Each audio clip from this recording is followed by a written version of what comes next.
La RSE, en un mot, c'est la contribution des entreprises au développement social et durable du milieu dans lequel elles opèrent. On considère aujourd'hui que l'entreprise ne peut plus être indifférente à son milieu, elle ne peut plus être indifférente au changement climatique, elle ne peut plus être indifférente aux questions sociales. Et vous savez, en Europe et dans d'autres parties de la planète, il y a déjà une réappropriation de la démarche RSE par les entreprises. En Afrique, on constate malheureusement que, à part le Maroc, la Tunisie et dans une certaine mesure le Sénégal, il y a très peu de pays qui s'engagent sur la démarche RSE, alors que la démarche RSE peut représenter, d'ailleurs elle représente une opportunité économique, elle représente un enjeu de société également pour ces entreprises. Parce que la RSE a de grands principes fondateurs qui expliquent son utilité aujourd'hui.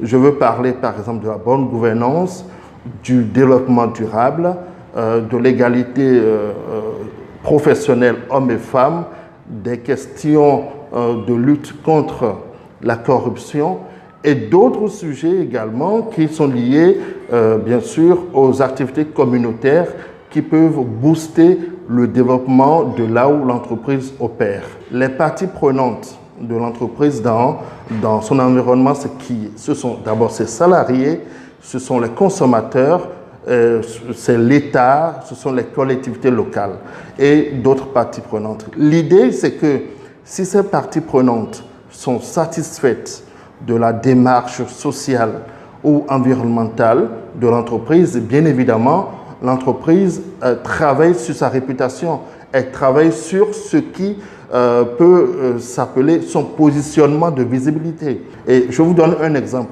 Une entreprise africaine qui veut exporter sur le marché occidental, à part le respect des considérations, je veux dire, de qualité imposées que nous connaissons très bien, si aujourd'hui elle y rajoute le respect des considérations environnementales, sociétales et sociales, c'est-à-dire que si elle met en place une démarche RSE convaincante, claire et lisible, bien sûr, à l'international, cela sera un plus pour elle pour s'imposer sur le marché occidental.